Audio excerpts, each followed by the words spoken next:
Kami di masa dokat di satu bersama putih juga kosong. Baiklah. Sebelum untuk memulakan pengucapan saya pada hari ini, izinkan saya untuk memulakan dengan sebuah soalan, iaitu sejauh manakah kita benar-benar menghayati arti semangat kesudanan terhadap dalam kehidupan kita sebagai pelajar. Menurut untuk makluman para hadirin,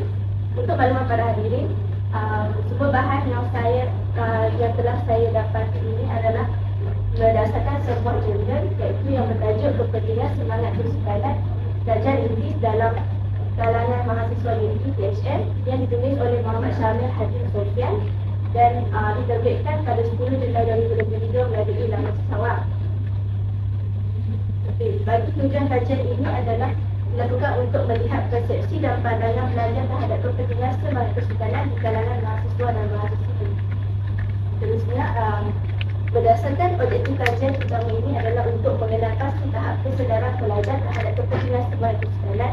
Selain itu, juga untuk menyelidik kecenderungan mahasiswa dan mahasiswi untuk meletakkan diri dalam aktiviti bersukan, serta menilai pendedahan mereka terhadap aspek kesihatan fizikal dan mental yang diperoleh melalui aktiviti bersukan.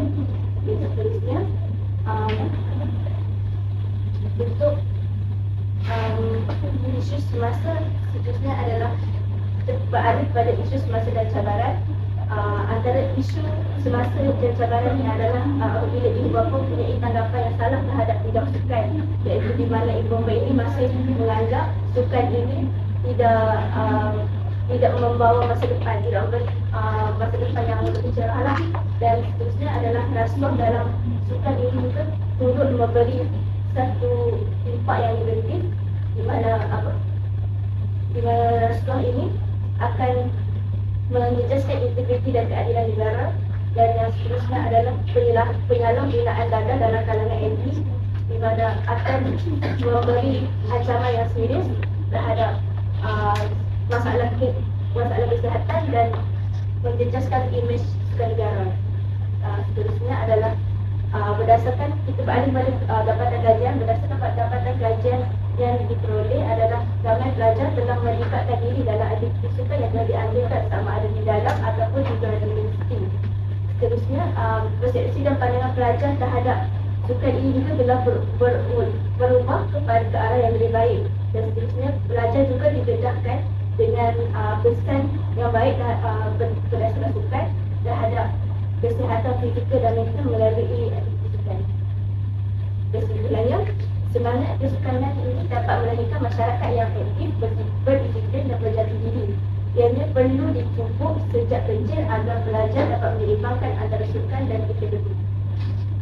Setakat ini ada soalan.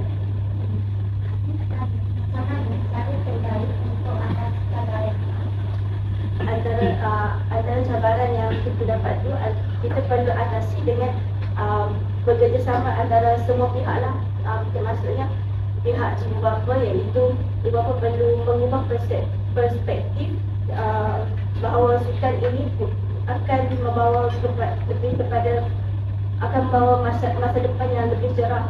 Dan pihak universiti juga perlu menyediakan satu kemudahan yang lengkap, kemudahan sukan yang lengkap, serta pihak kerajaan perlu memperketatkan undang-undang agar rasuah dan dadah ini dapat dibendung. Sekian sahaja dari saya.